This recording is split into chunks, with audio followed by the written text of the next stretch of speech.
Hi, and welcome to my Market Samurai review, discount and bonus.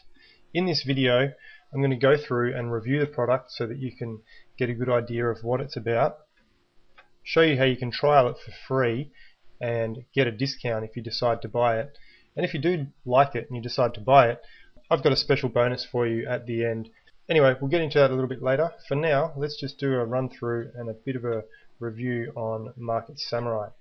So this is our home screen. We come in and let's just start with chocolate. I think most people would like chocolate, so let's just use that. We'll go to all countries. When we get to the next screen, you can see we've got a lot of different options here. It's not just a keyword research tool, it's a whole market research tool. And I guess that's where Market Samurai is different than a lot of other research tools that just sort of bring you back keyword research data. This goes into a whole lot more detail, so to give you the best understanding of the whole market and not just a few keywords. Let's start with our keyword research module. When using the tool, it's best to use the Google Keyword Tool account. So it's basically just a Google account. Any account that you've got there, you can just input your data and it will pull more results for you. You don't have to use it, but it will just give you more results and better data. Then all we do is simply generate keywords. This is one drawback of this tool. Now, it can take a little while to fetch data sometimes, and in saying that, I'm in Australia where we don't have the best internet connections as some other people do, say for example in the US. It may be faster for you, well it probably will be faster for you if you're in the US. If you're in Australia, it is a little bit slower.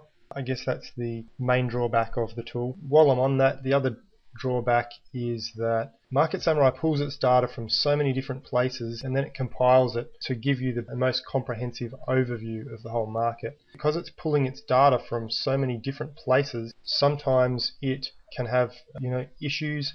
Maybe it doesn't pull data properly or has little glitches every now and then, but that's to be expected, I guess, when you've got such a powerful tool that pulls information from so many different places. So that's the other main drawback, I guess, of the tool. In saying that, every time there has been a glitch or problems with the tool, the Market Samurai team are always fixing it very quickly, usually within 24 hours or less. So it's mostly a non-issue, but if I had anything sort of negative to say about the tool, that would be the main 2 points. Is it's a little bit slow if you're in Australia, and it can have its bugs every now and then. Alright, so let's jump into our settings. We've got total searches here. I don't usually use searches because I don't really care for the amount of searches. I want to know the SEO traffic, which is this main one here. What the SEO traffic tells us is how much traffic we could reasonably expect per day, or you can set it per week or month, that a site might get if it's ranked number 1 for that keyword. We want to have this on either phrase or exact. I prefer to have it on exact because it's a lot more accurate. Phrase to broad, all that simply means is the amount of traffic per broad match keyword versus a phrase match. That's this column here, and what that does is it gives you an indication of how many long tail keywords there are in the market. It's not relevant if you're using exact match, but if you're using phrase match, then you might want to look at this column. The higher the percentage, the less amount of long tail keywords there are in the market, and the more exact the phrase match keyword is. Don't worry about it too much for now. It's not a major feature of the software, but it is handy if you want to get super technical. Okay, up here we've got AdWords traffic, and as you can see I can just tick each one of these boxes and then it will show me the next column. I haven't analyzed the keywords yet, that's why it's not pulling all the data. So the AdWords traffic, this gives you an indication of how many people would actually click on the AdWords ad if it was in number 1 position, as opposed to the SEO T, which is your organic rankings. The AdWords click-through rate, as you can see here, is a percentage of the total traffic for every time someone types in that keyword. The AdWords cost per click, that's how much you can reasonably expect to pay if you're running a AdWords campaign.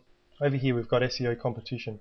Now this is how many competing pages there are online for that keyword. Title competition is how many people have the keyword in the title of their page. This is very powerful because the title tag is a very important part of optimizing your site, and so you can see exactly how many other people have that keyword within the title of the page. Same thing for URL comp. This tells you how many people have the keyword in the URL. That's another major ranking factor. Title versus SEO comp is similar to the phrase to broad. It gives you a percentage of the title versus the SEO comp. The lower the percentage, the less competitive the keyword will be, because it means there's plenty of pages out there with keyword in the page but not in the title tag. You mainly want to focus your attention on the title tag as opposed to how many pages there are, because as I said before, the title comp is more important for your SEO. Your AdWords competition, you can see how many AdWords competitors there are. The commercial viability of a keyword, which is quite handy. It does take a bit longer to run if you run with the OCI, which tells you how likely a person's buying intention is on that particular keyword. The AdWords value is basically giving you an estimate of how much you would expect to pay per day if you run an AdWords campaign for that particular keyword. SEO value gives you an estimate on how much it would be worth to rank in the #1 position for that particular keyword. Down here we've got filters. You can have some preset filters if you want to. I prefer to do the research on with no filters so that I can set my own parameters. So these little plus buttons here, we can set our own parameters. So say for example SEO competition, if we want to filter out any keywords that have more than say 500,000 pages, we just type 500,000 in there, and when it brings back the results it won't show us any keywords that have more than 500,000 competing pages. We can do the same for all these others, so for the title, competition, SEOT, so we can set a minimum here. Say for example we want our minimum traffic per day to be 2. If we're going for a longer keyword we can just put 2 in, and if we want we can go through and do it for each of these depending on what we're specifically looking for. Okay, so let's just go ahead and run a quick report. Right now I'm not really interested in AdWords. The phrase to broad, I'll leave it there. I don't really care about the AdWords value too much. I know this is taking a while, but stick with me. I just want to give you the best overview of this tool so that you can make an informed decision whether it's for you or not. So I'm just going to go ahead and hit Analyze Keywords, and I'll be back in a second.